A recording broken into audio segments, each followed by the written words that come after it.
Welcome to Tailoring Talk with your host, Roberto Revilla, bespoke tailor and owner of Roberto Revilla London Suit and Shirt Makers. It's the podcast where I take you on a journey around the globe.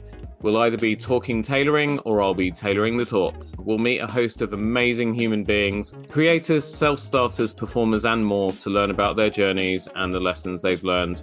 They share their top tips to guide you on the path to success.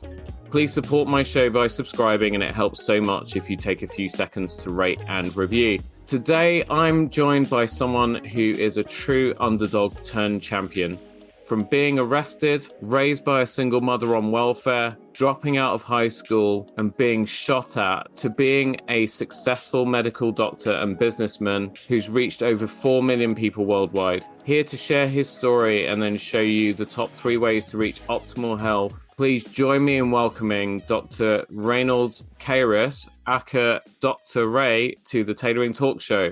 Ray, how are you? I'm doing great, sir. Thank you for the introduction. I appreciate it. You have such an amazing story because as I talk to you sitting there today, you are an EMT based in New York, a paramedic. I never know, you're going to explain why those two things probably aren't quite the same thing, but you are also a fully fledged doctor as well for 20 years now. Obviously a point at your life when you were younger where those things probably didn't even look like they were on the horizon. So our audience can get to know you a little better as well. Do you mind kind of just going back to when you were younger and just kind of bringing us up to date with, you know, your story and what you went through? Yeah, for sure. So basically, I was raised in the 90s in New York City in a poverty-stricken area by a single mother where 9 out of 10 of the people I was raised with are either dead, in jail, or been to jail.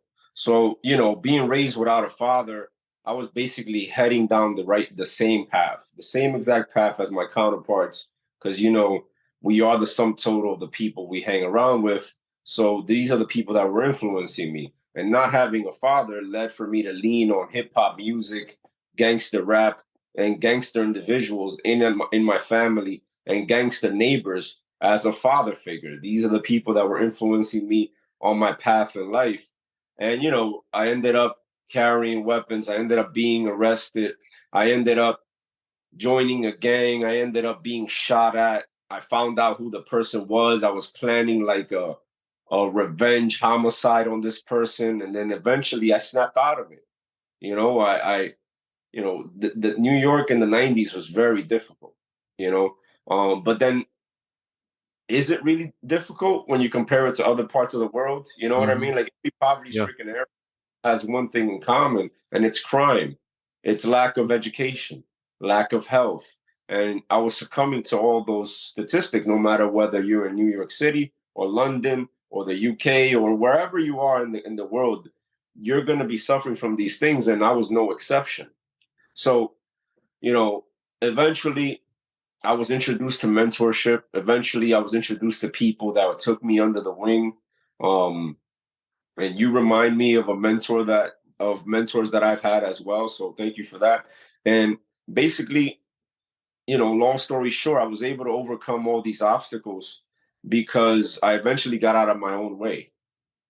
And how did I get out of my own way? I took the knowledge, the information that people shared with me, and I applied it. But then I made another mistake where I was so gung-ho about reaching the pinnacles of success that society deems to be successful that I ended up almost losing my life to it because I was suffering in silence. Like, yes, I hold a doctorate degree in medicine. Yes, I'm a high school dropout. And that's a huge transition that helped me do it. And maybe the listeners can relate to it.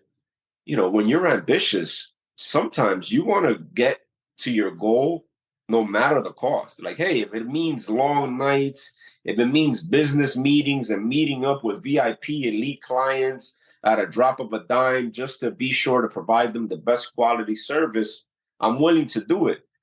But then sometimes we take it to the extreme. And what is that extreme that I took it to? I forgot about my health. You know, I became a doctor, but while I was becoming a doctor, I had gastritis, I had depression, I had eczema, psoriasis, and autoimmune disease that was covering my whole body. My kidneys were failing me. And worst of all, I was suffering in silence. Like I was really stressed out. I was a high achiever being published in the Journal of Medical Toxicology. I was going through all these things, but at the same time, it was at the expense of my health. So just to give you like the back, that's like an accelerated timeline of how I transitioned, where basically, once again, I started off in the streets. I was taken under the wing. I was mentored, and I became obsessed with becoming successful. And then I became so obsessed with it that I forgot about myself, and here I am. I went from being depressed, obese, feeling diseases to now I dare to say I look younger than I did 10 years ago, Yeah. I can empathize with a lot of what you're saying. And sometimes it's, you're so wrapped up in and engrossed in this path to success. And, as you quite aptly described, you're saying yes to just about everything that you think is helping you get there. And you often forget that actually taking time and giving yourself the grace to look after yourself is actually part of the package of being a successful person. Because as my mother used to tell me, health is wealth. I'm sure you've heard the same thing as well. If you don't look after your health first, you have nothing after that. Because obviously, if you're dead, you're no good to anybody. You're not able to serve anybody. You're not able to look after anyone. You're not able to love anyone. You're just nothing. And it's really easy for you and I to sit here and say this as well, but I think also it's important to share that even people who on the outside seem to have it all together. Like I look at you right now, and you are the picture of health. I look at everything that you've achieved, and anybody looking at you or I from the outside will think, well, these two guys seem to have it all together. They seem to have worked it out. But it is a constant daily process. It's something you have to work on constantly as well. Because I, as an example, am going through it right now. I liken it to a bottle of Coke that has just been shaken to within an inch of its life, and that top is about to blow off. So I've had to suddenly just roll back on a few commitments and start blocking time out in my diary for myself, and just start remembering to give myself that grace again. Otherwise, it's a slippery slope from there. Yeah, I Yeah.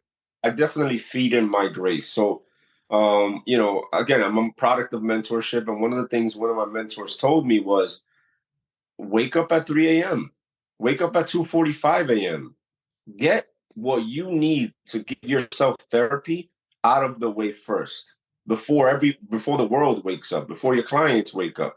So, an example of a morning process, a morning routine. Let's say you wake up at 3 a.m. Mhm. Hey, but Dr. Ray, what time do I go to sleep? Go to sleep as soon as possible, 8 p.m., 9 p.m., 10 p.m. But just please understand, my people, 8 hours of sleep is what's indicated, but it's not 100% necessary every single day of your entire life. You can go ahead and read the literature and understand that there's literature out there, there's information out there that makes you weaker. You understand? Like, if you're a man, you have testosterone flowing through your bloodstream, you need to leverage this thing.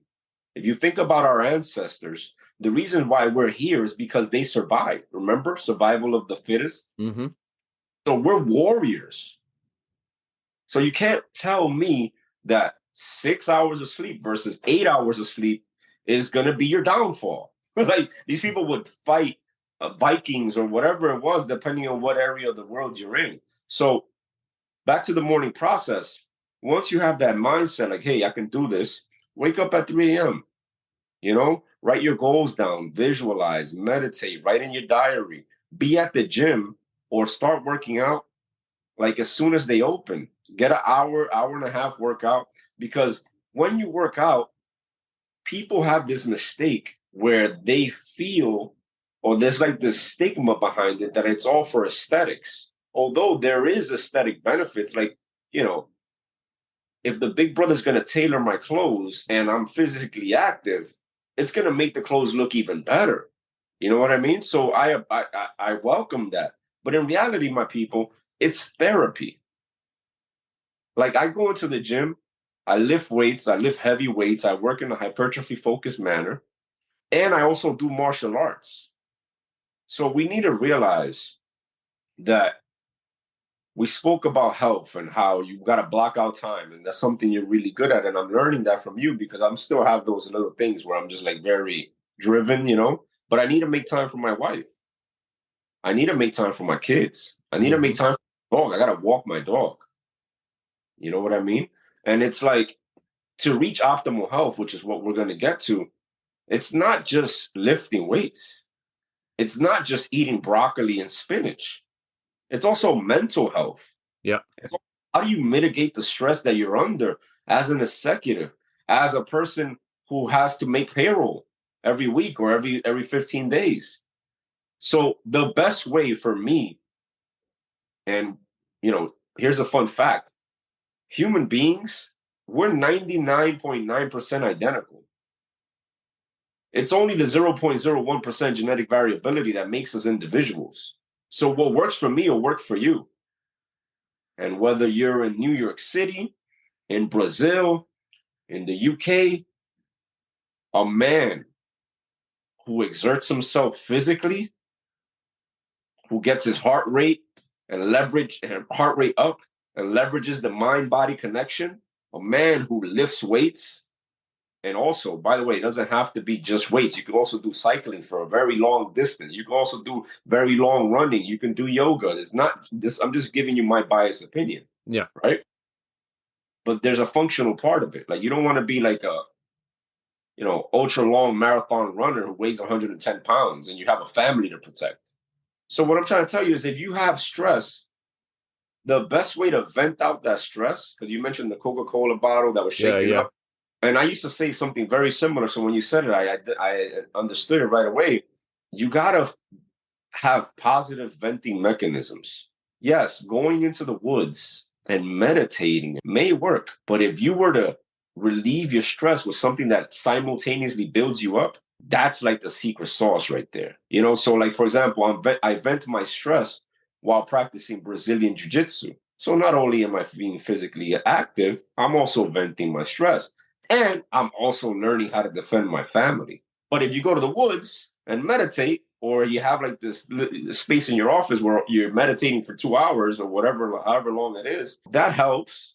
And it's better than drinking alcohol. As high achievers, we have the same 24 hours in the day that everybody else does. But it happens to be that ours needs to be used efficiently. You know what I mean? Yeah, exactly. I totally get what you're saying because, I mean, as high achievers, we're constantly multitasking to achieve goals, financial well-being, hit certain numbers and metrics and so on.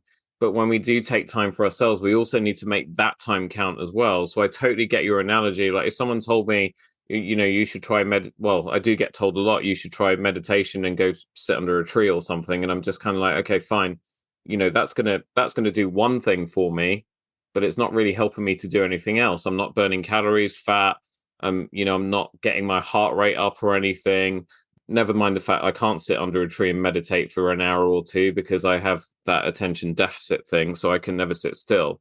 So, for me, I have time blocked every single day to make sure I'm back to spend time with and walk my dogs for a couple of hours in the middle of the day. My bicycle, my road bike is the way that I vent. And then I've got a really, really good friend of mine, Usman Qureshi, who's an orthodontist who got into boxing recently. We're exactly the same age. He's going to get me into that, which I'm actually quite looking forward to. I need to go find my boxing gloves and dust them off. I saw the benefits when he recommended that to me for the exact same reason that you just outlined. That then I'm taking care of 3 or 4 things in one hit. Yep.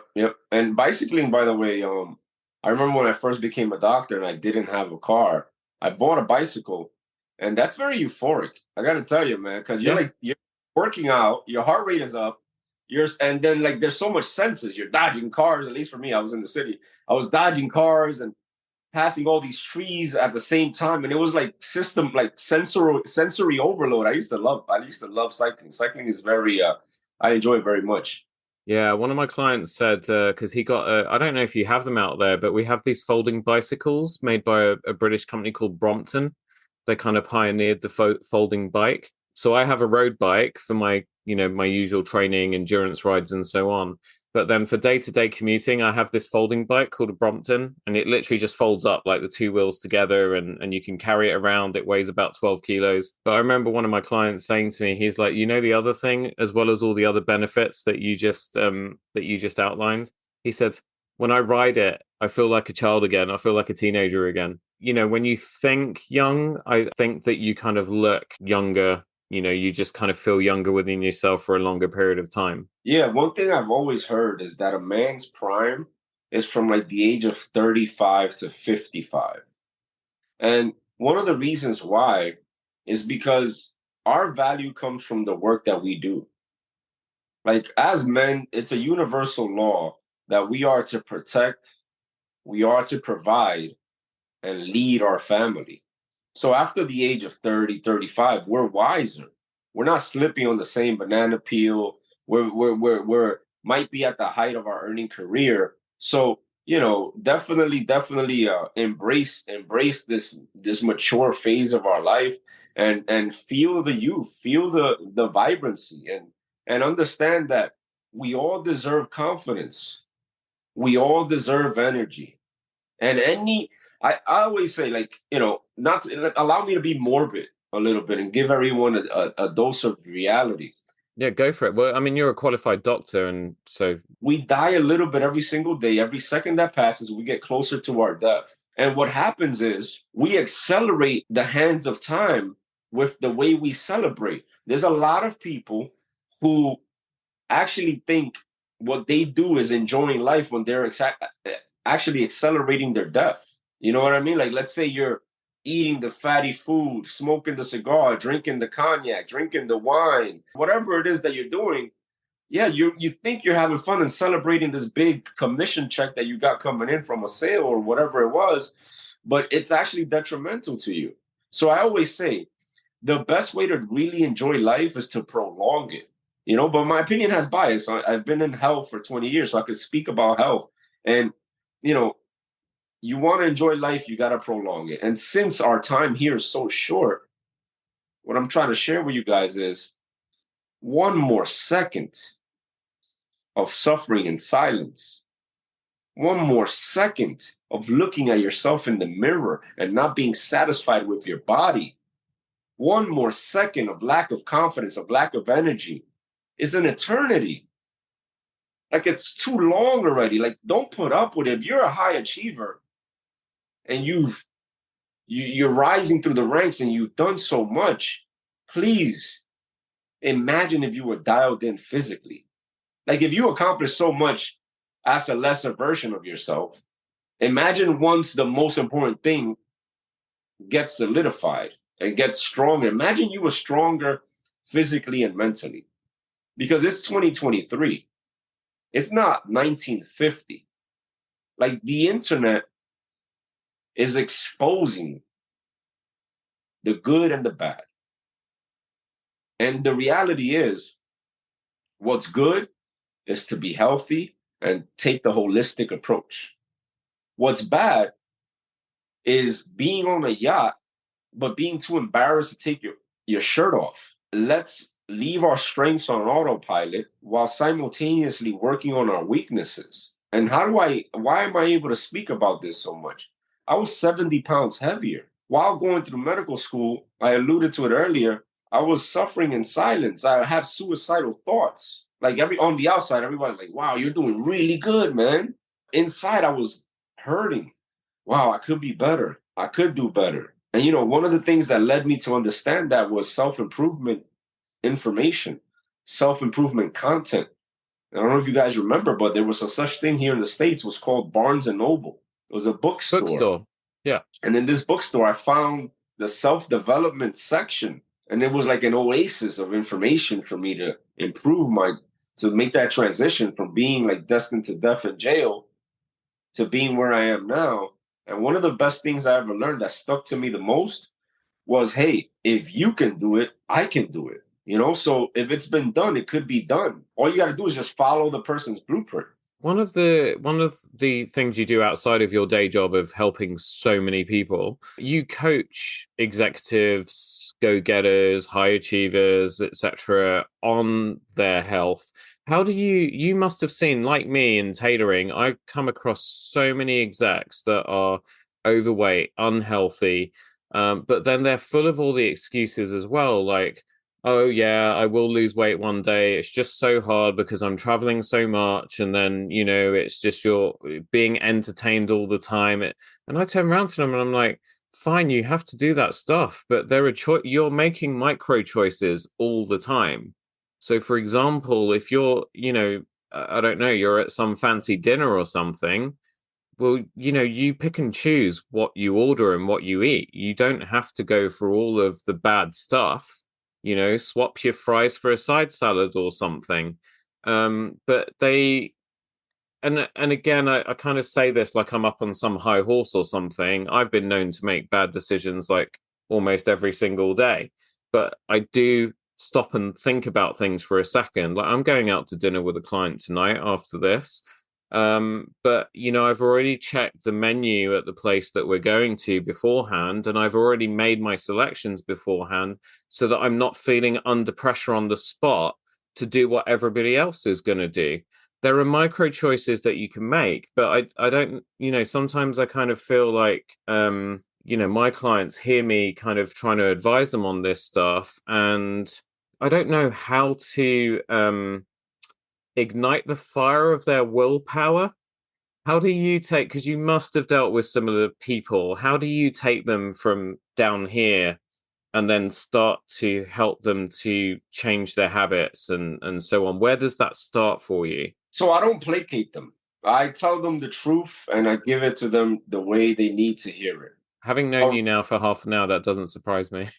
Yeah, a real friend will tell you what you need to hear, not what you want to hear. Mm, So if a person like my own relatives, I love them to death, I tell them the truth, but the intention is what matters. And what these people who are at these fancy dinners or whatever really have, it's a lack of discipline.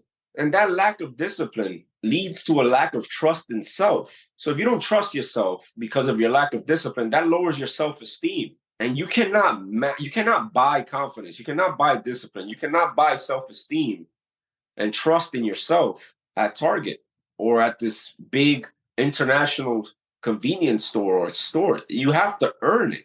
yeah. So what happens with these executives, they lean on the money, they lean on their financial success, and they think that's enough. Like you have, like, let's say a janitor or a person who's a blue collar worker, it's the same thing with them. Like you have a few of them that get it and they're healthy, and then you have a few of them who they mop the floor and their belly gets in the way. So it's the same thing. It doesn't matter what socioeconomical status you have. The only thing is you have to realize if you are looking at the menu beforehand, if you're giving people advice, it's because you're a leader. There's people who are just made to follow, even if they're the CEO. They're made to follow. They're made to go with the current. And you have people who are made to swim against the current. So if you're letting people peer pressure you into buying French fries, into having the drinks, or whatever it is, there's one of two things. Either you're ignorant and don't really understand what it is that you're doing to yourself, or your self-esteem is so low and you're borderline suicidal that you don't even care about the consequences because your self-worth is so low on the floor. And I've been on both extremes. Like I've been ignorant of my actions that I woke up like, oh wow, I didn't realize I was doing that, Yeah. And another point where I was so far along in my depression that I didn't even care. Guys, once you're listening to this, you're accountable. You're doubly accountable once you have the information. So I got to tell you guys, listen, it's all mindset. If you do something and you wake up the next day or immediately after with regret and guilt, that's a call from your conscience trying to guide you down the right path. Like I'm sure, big brother, that you always could think back to your days when you were growing up that it led you to where you are now. There was always arrows pointing towards this destiny. And our regret is like an arrow trying to steer you away from what you just did, whether it's like a long night of drinking or maybe eating one too many cookies. Mm-hmm. You know what I mean? And you guys, we need to understand the key to self mastery is through what we ingest. Like you can't say you're disciplined if you can't control the food that goes into your mouth. Like no one's really like opening your jaw and forcing the food down your throat. You're the Yeah. one doing it. Yeah. So, a lot of people they want to be leaders, and maybe they are to a capacity. But to me, they're really not because they can't even lead themselves. Like, do you understand the euphoria of living optimal health? It's way better than the temporary pleasure that you feel from drinking alcohol. Like, think about, big brother, think about that feeling when you just rode X amount of miles on your bike. And you get off, you get home, you take your helmet off, and you just like, like that Yeah, feeling. yeah. Oh, every single time I get home, it's even 10 minutes in. Even 10 minutes in, I get that feeling.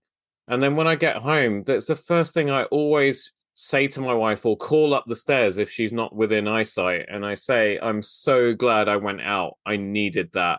I feel great. Yep. Right? That's your conscious, that's the mind body connection, and it's telling you, give me more of that. Yeah. Like if let's say you eat the typical Western American diet, French fries and a cheeseburger with French bacon and barbecue sauce, you feel lethargic. You feel like sitting down, maybe taking a nap. But if you eat something, let's say you're tracking your macronutrients, then afterwards you feel energized, like you feel light. Your stomach is light because guess what? He and she who's light on their feet will be enlightened. The fogginess, the lack of clarity in your business moves, in your life moves, come from gluttony. Like if you're living a gluttonous life, you're gonna be confused. Yeah. You might not even be conscious of it. That's why you need to track your food. Like there's a numbers portion. Like in business, men lie, women lie, but the numbers don't. In nutrition, it's the same thing. So if you're tracking your macronutrients, how much protein am I eating? How much fat am I eating? How much carbohydrates is in this plate of food? You have to realize 90% of our neurotransmitters and hormones are created in the gut region. So our food has a direct impact in our mood, in our clarity, in our thought process, and everything that we do. But unbeknownst to the majority of people, they just go through life indulging because they're programmed to think like, hey, you know, the more steak I eat, the better it is. Like steak is good. Like I eat meat, so don't get me wrong, but you gotta get with someone who knows what they're doing and let them teach you how to do it. So then Yeah. that way you stay with that information for life, and then you can pass it on to the people in your life that are most important to you. Yeah, it's is one thing I learned because I always try and write down things that I hear people say, and I think, oh, I could use that day to day. And one thing I use day to day now is something Darren Kidd said to me, which was, is what I'm putting in my mouth. Is it helping me to be healthy, and is it nourishing me? Is it energizing me, or am I just digging a grave with my teeth? Right. Right. So Yeah. I ask myself when I'm tempted or someone puts something in front of me, I look at it and I'm like, is that going to help me? Or am I just helping to dig a grave with my teeth? And if it's the second thing, I was like, okay, maybe I'll just leave that. So, and definitely when I lost a ton of weight a couple of years ago, I dropped like 24, I'd say 30 pounds and dropped from like 26% body fat down to 14.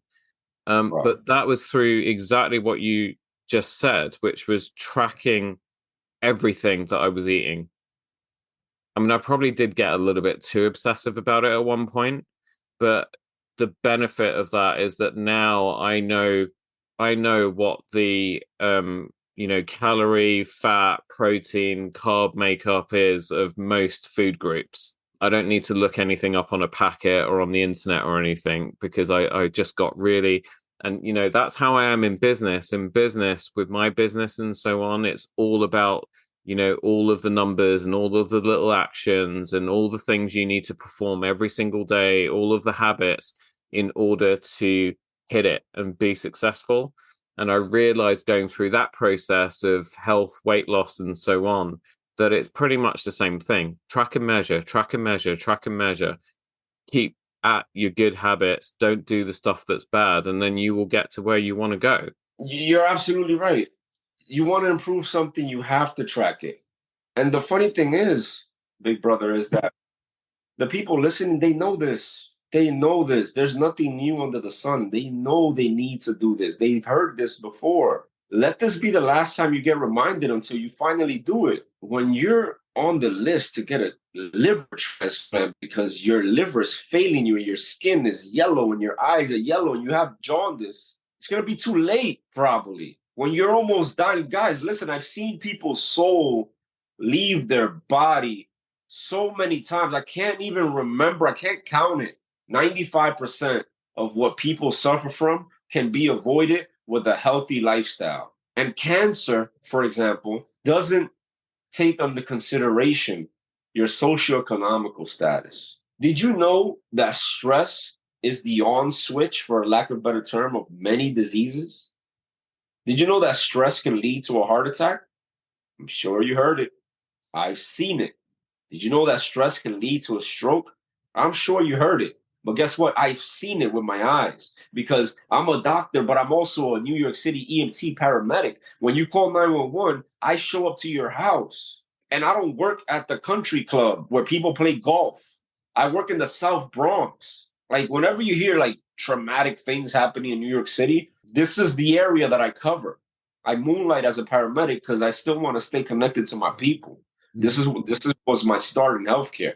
But back to what I'm saying, as I provide patient care on the ambulance, every once in a while, I see these people. I get this like taste of reality where it's like, I had this one guy, he was like, yo, for New Year's, I went to the Dominican Republic and I went over there and I had the blast, I had the time of my life, but then I had one too many drinks.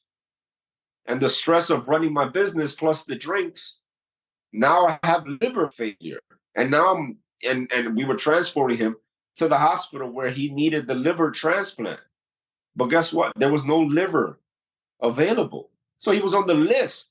And one of the things they got going on here in the States, if I'm not mistaken, they give you like inmates, prisoners are being let out of jail a little bit sooner for donating an organ. So here you are, this person who didn't listen to the Tailoring podcast, you decided to continue doing what you're doing, and now you're like, yo, damn. Like, don't be that person. Like, we need to learn from our mistakes, and that makes you smart. But if you want to be wise, you got to learn from your mistakes and the people next to you. I'm an expert in health, and I'm a beginner in business. So I've been in business for going on 3 years. So when I hear you talk, big brother, I'm like, go ahead, keep talking. Please, please. Yo, I'm learning so much because I just need that information. I'm trying to avoid the pitfalls. Although I welcome the pitfalls because that's when we learn. But if I could avoid, for example, you were talking about how to give the right person your time, right client, how to determine, despite their socioeconomical status, because sometimes you have cheerleaders and things along those lines. And all that makes perfect sense. So now, whenever I receive a client, I'm thinking exactly what you said. I hear your voice with the accent, with everything in my mind, and it's going to be embedded with the way I do business moving forward. Guys, business is work. And what most people need to understand, you need to stop working on everything but yourself. Like, take a step back. Oh, I'm working so hard in my business. I'm working so hard in my business, but you're not working on your health. What's truly valuable is priceless. You can't buy it. I got to tell you guys, man, we're willing to do for people that we love what we won't do for ourselves. Just Yeah. I know I actually could talk. Sorry, you go ahead. No, I'm sorry. Go ahead. Go ahead. No, I was just going to say, like, I was just going to speak to our listeners right now and just kind of want to bring some of what Ray's been saying to put into context. He touched on something about 10 minutes ago. This guy still moonlights as a paramedic to keep in touch with his community. He's an EMT, he's a doctor. The things he's seen, most of us listening to this probably could not even imagine. The guy has seen people in all states of health. He's seen life pass right before his eyes. So some of you are finding this conversation quite hard hitting, quite raw, quite visceral.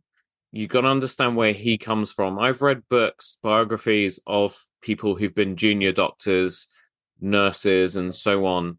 And the things that these great men and women have to deal with and see and experience every single day, I don't think I would be strong enough to. I want to just interject at this point and say thank you, A, for what you do every single day, but also I know that because I could see it in your eyes for reliving some of those experiences for us while you're making these very, very huge, valuable teaching points. If we were to sort of broadly categorize your three ways people can kind of reach optimal health or steer towards it, Ray, how would you kind of summarize the kind of three main sort of headings? Yeah, the three main headings is basically you need to make sure that your fitness, your family, and your finances are in order. So, to break it down specifically,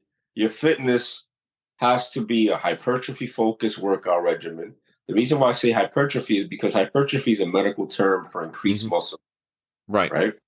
And in the muscle tissue, we have biochemical reaction, oxygen storage, we have ATP, which is like the energy source for our body, and then we have mitochondria.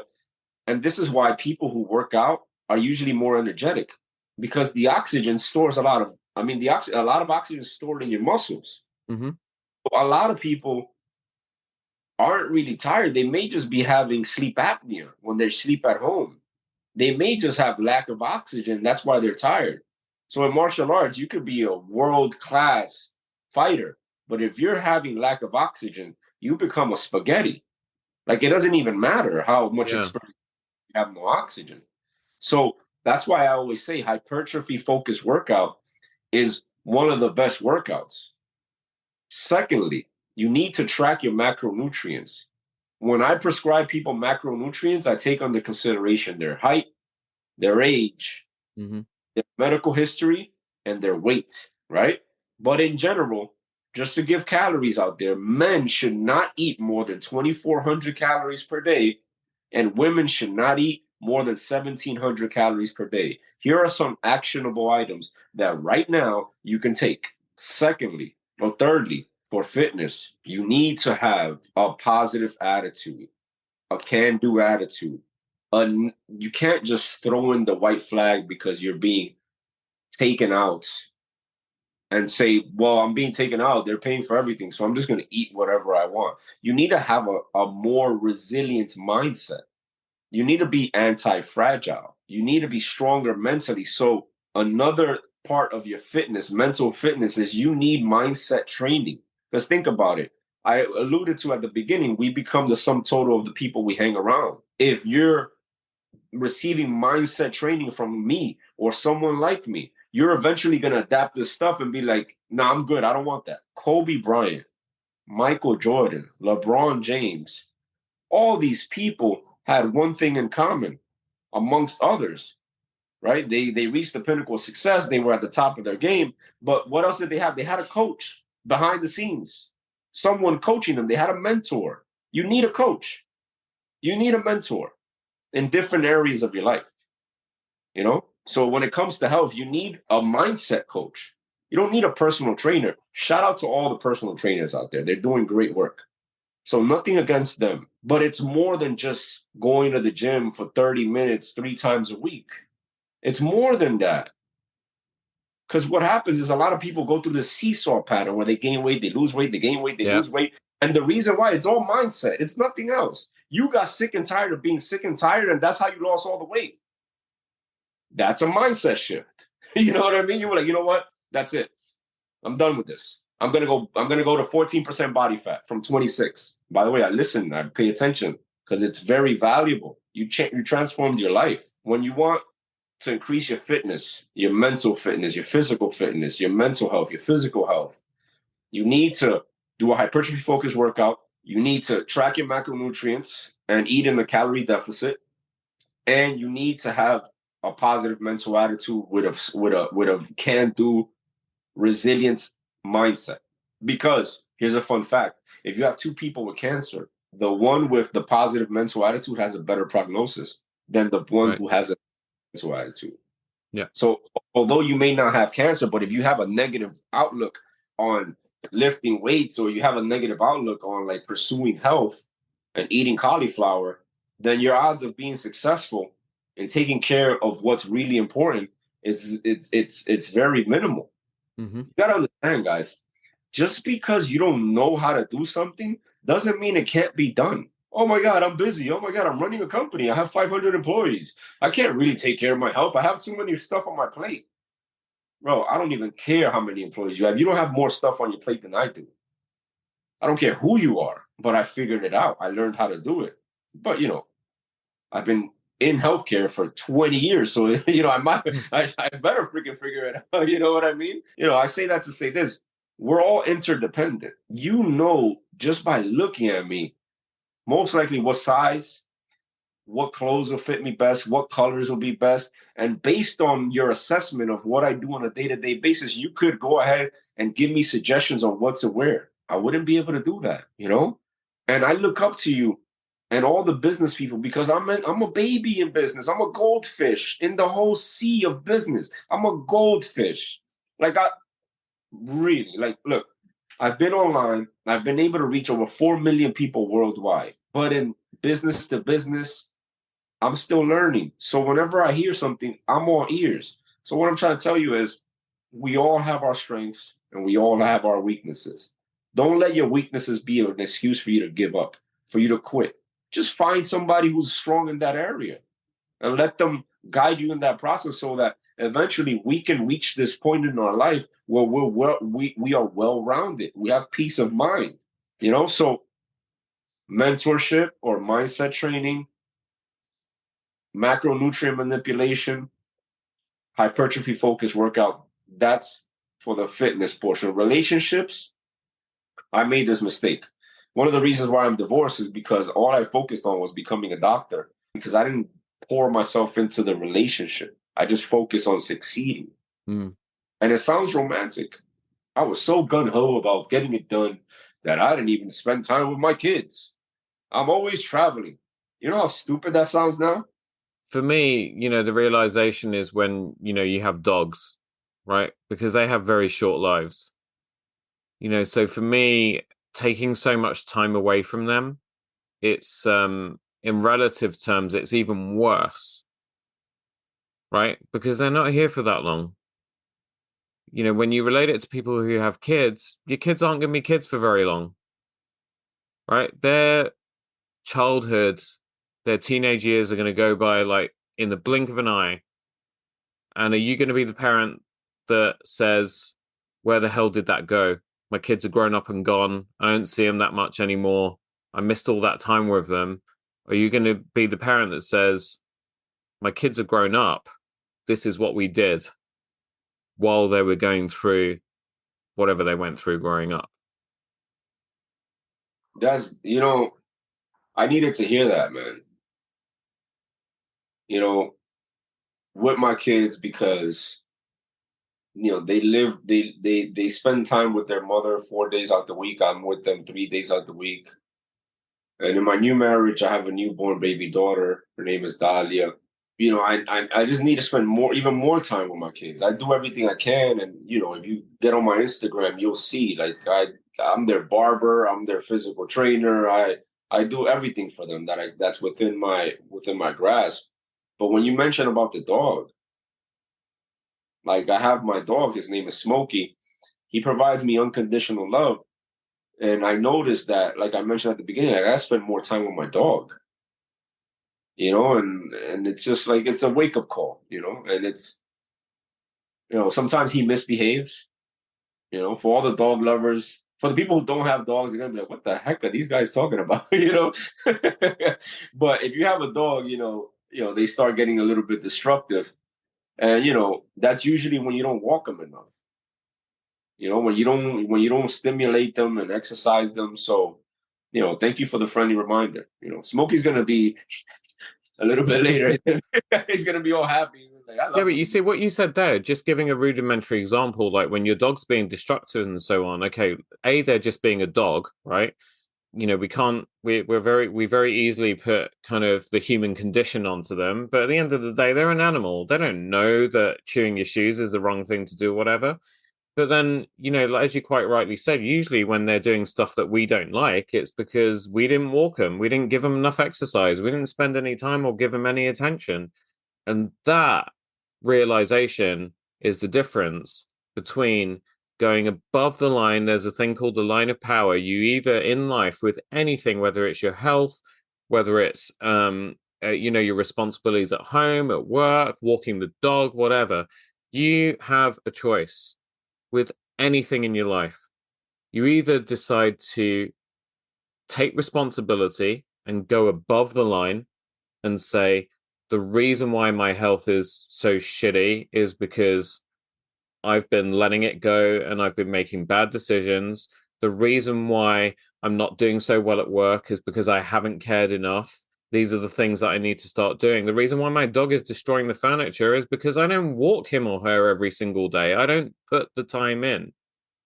Or you go below the line and you externalize everything. You blame everyone else for all the problems that you're having, for the situation that you're in. It's not me, it's them, because they don't, because it doesn't, because they don't understand, because this didn't happen, because something was going on somewhere else in the world that has suddenly affected the economy over here. Two choices: go above, take responsibility, go below. And I'm really sorry because now I'm getting really intense, but I really believe in. I see it in people. I see people fall into one of those two categories. They're either the people that say, hey, this isn't going so well at the moment, but I kind of recognize why and what I need to do about it. Or sadly, too often, you hear people externalizing and blaming everything and everyone else for whatever it is they're going through that isn't going quite so well or isn't happening the way that they want it to. Yeah, Does man. that make I sense? I subscribe to that. Like one of the things that allowed me to understand that, I highly recommend everybody get this book called Extreme Accountability by Jocko Willink. And basically, you know, you need to take accountability even for the things that you didn't directly cause, because somehow, some way, since it happened to you, you indirectly caused it. And it's a simpler way of proceeding. Like if my kids are misbehaving, I'm thinking, okay, they're misbehaving because they haven't exercised today. Or maybe I let them drink too much juice and they had too much sugar in it. Thinking again about the macronutrients. So the simplest way to live life is to take extreme accountability. And then after taking the accountability, figuring out what were the factors and the variable that caused this unfortunate event, and then just fix it for the next time moving forward. Because once you externalize the power, once you gave the power to an external source, or AKA you blamed it on somebody else, then you just cleaned and wiped your hands, and then you left with no opportunity for growth. Yeah. Like, if you want to grow, you need to make yourself uncomfortable, because comfort and growth, they don't coexist. You need to make yourself uncomfortable to grow. And one of the most uncomfortable things is, for a lot of people, is to be accountable for what they do. To lift up their hand, raise their hand and say, you know what? It happened because of me. I made a mistake. You know? And another thing is that the mistake a lot of people make is that they're not vulnerable. Like, I'll tell you, man, I mentioned the word prostitution like 5 times already because I used to buy that service. I mentioned the food, I mentioned the drugs, I mentioned all these things because that was me. not speaking from a pedestal. So be accountable, even if it makes you uncomfortable. And also be vulnerable. You don't have to be, but this is my whole thing where it's like, if you went through something, like kind of like how you got 20 years as a businessman. I have 20 years as a healthcare provider, and we're here being vulnerable. We're sharing our experiences. We're paying our blessings forward. So when you're vulnerable, it's back to what I was saying. You're selfless. Because at the end of the day, there's a bigger picture at hand, and it's to help others. Like when you get healthier, it's not all about you. It's about the people in your life. It's about the people who rely on you.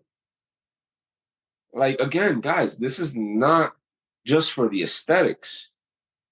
Like it's about, living an optimal life, living an optimal existence. It's way bigger. So once you take accountability and you start improving yourself, you'll really start to see what the definition of truly living is. Because I don't care who you are, if you're not entirely healthy, you haven't lived yet. You don't know what it is to really feel alive. I'm glad whoever's listening to this gets uncomfortable. I want you to be uncomfortable because that was my first step into making a change. Yeah. I just wanted to come on to the third thing, which I think is finance. Yeah, so we cannot talk about health without taking under consideration our finances. Like we need to understand that it's not just about having a healthy liver. You also need to have a healthy bank account. You also need to have money coming in. You need to be growing physically and you need to be growing financially as well. So, all I'm saying is we're in the society where money is the reason why everyone's ambulating throughout. Like this is what keeps the world moving. So, you know, notice the health, notice the relationships, and then notice the finances go last. Because although they're important, your physical and mental health should be first, your relationship helps as well, and then the finances. So, Mm-hmm. as far as the financial health, I'm working on that myself. So, I'm no expert, but what I do know is that, year after year, I keep increasing my income and my net worth because I keep becoming more valuable, because I keep improving myself. So the best investment is investment in yourself. Yeah. Not in crypto, not in stocks. It's in yourself. Because once you're good at doing you'll be good at doing anything. If I get hired at your company, what do you think is going to happen? I'm going to take over. With this mindset, with this amount of discipline, with waking up at 3 a.m. and not caring if I only got 2 hours of sleep, but with being the person who gets there earliest and leaves the latest, with being the person who works the hardest and is the most disciplined, I'm going to take over. Back to the financial health. If you want to improve your financial health, you need to first improve your physical health, your mental health, and your relationship health. Because if you're anything like me, if your wife is upset, it ruins your day. Like I hate to have my wife look at her face and be like, "Oh my God, I did something wrong." I feel like a little kid. Because then it distracts me. That's why they call it peace of mind. So one of the things you need to be able to improve your financial health is peace of mind. And one of the best ways to receive the peace of mind is to leverage the mind body connection and have stronger relationships with the people who you love and who are important to you. Because it doesn't have to necessarily be family members. Let's say you have a business partner, have a strong relationship with them, ideally. Let's say you have a mentor, have a strong, because it's all about relationships. Like they did a happiness study where it was like having meaningful relationships and eating a good meal while laughing were like some of the indicators of success. Mm-hmm. Wasn't necessarily like your bank account. So that's why I dare to say finances are very important, but it goes at the end of the list. So if you want to reach optimal health, I do it in that order. Yeah. Or you could take advice from whoever else you want and look at them and then look at me and see who you want to listen to. Yeah. Because a lot of people give advice on what to do and how to do it. But then when you look at them, you can tell that they're not doing it. They're telling you to quit cigarettes while taking a cigarette break in between patients. Like, what the hell? Yeah, no, exactly. I mean, that would be one of the worst things, right? Your doctor tells you to quit smoking, and then you leave your appointment, and then you kind of come across him in the car park, and he's chaining 2 or 3 before his next consult. Yeah, that stuff happens. The thing I'm getting is that most things that we go through or happen to us are self-inflicted. We just have a choice as to what it is we inflict on ourselves. Yeah, listen, guys, your health is your responsibility, not the doctor's. Like a lot of people, they go to the doctor, they get their blood work, and they're like, okay, I'm going to the doctor to figure out what's going on with my health. Nah, man, the doctor, the teacher, the education system, they're there to guide you making right decisions. They're not there to hold you by your hand. A mentor is there to hold you by your hand and help you and coach you. But like, you know, everything that you mentioned is 100% correct. It's your responsibility. It's up to you. Yeah, absolutely. Dr. Ray, thank you so, so much for today. This has just been absolutely awesome. If people want to connect with you, where can they find you? Yeah, so like I mentioned, I've been able to reach a few people online, so I'm all over the internet, man. Just Google my name, Reynolds Kairus, and you'll see all the stuff I've been up to. But I'm most active on Instagram. My Instagram handle is NYC Streets MD. That's NYC Streets MD, New York City. That's where I'm from. Streets, because that's where I was, and that's where I still am, as a paramedic, but that originally started from being a gangbanger. And now MD, because I'm also a medical doctor, and it's something I'm very proud of. So New York City Streets MD is where you'll find me on Instagram. And I'm also on LinkedIn, by the way, Awesome. under Reynolds Kairus, because I don't know if NYC Streets MD sounds too good for LinkedIn. Yeah, I think I don't know. I'm sure there's one of my previous guests, and I'm certain some future ones will be able to advise on keeping your personas slightly different on different platforms. But then there are others that advocate for work out what your personal brand is and make sure it's consistent everywhere. My brand is consistent everywhere. I'm still the Yeah. same person. So I don't really act different anywhere I go. Like I am who I am, but you have to be smart. Like you're not gonna speak to like a high end client the same way you would your brother. You know what I mean? So you definitely have to learn how to navigate the different platforms for sure. Yeah, I think you just need to tune your engine slightly. Like you don't want to change the core of what you are, but you Yep. just kind of tune and detune depending on your audience slightly, but you still stay true to yourself. I Yes, think sir. that's the best way. And as you build a business, that will actually help you to niche your clientele as well, because you don't want to be working with people that can't handle the truth that you're giving to them. You don't want people like that No, sir. because they're not going to get any benefit from what you do, from working with you. They're not going to get any benefit at all. I I understand. don't. It's like in my business. I mean, God knows I've got a few of them, but certainly for the first half of my career, at least, if not longer, I was just saying yes to everybody, and everybody wasn't the right person, the right fit. I want to try and help as many people as I can, but they've got to be willing. It's like as a doctor, you have someone who comes in to see you who's sick, and then you can sit there and tell them what they need to do and prescribe medicine or a course of treatment or whatever. But if they're not going to put the work in, if they think that you're just going to be, the magic cure to all their problems without them putting the effort in, well, we know how that story is going to end, right? Yep. The same way the same way it always does. Yeah, they'll either be scruffy or dead, Yeah. depending on which one of us they're dealing with. One of my mentors said, and it sounds crazy, but he was like, just let him die. And it's like, wow. When I heard it the first time, I was like, damn, that's pretty harsh, man. I didn't learn that in medical school. You know what I mean? But it's like after a while, you got to help those that want to be helped. I'm here for people who are sick and tired, who are sick and tired of being sick and tired. Right. I always ask everybody this, and I know we got into some kind of quite intense moments there, but have you had fun today? I had a blast. I appreciate being here. I appreciate making your acquaintance, and it's a breath of fresh air to speak to like-minded people. Because again, I'm coming from the bottom. You know, I'm coming from the bottom. I was exposed to so many negative things, and whenever I'm exposed to positive people, just like yourself, it's just wonderful. I love it. Yeah. No, brilliant.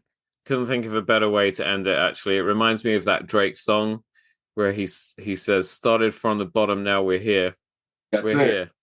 Yeah, at your service. We're here at your service. Exactly. I don't know how that sounded in my stupid, weak accent. It probably would sound better if you'd have said it. I'll be good.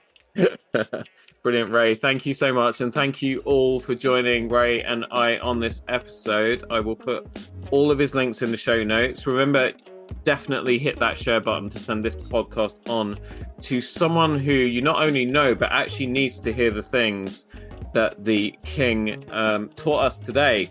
You can find us on Instagram at Tailoring Talk for updates on new episodes. And you know I love feedback, so email me at tailoringtalkpodcast@gmail.com. Have a great week. Be good to each other, and I'll see you Tailoring Talkers on the next one.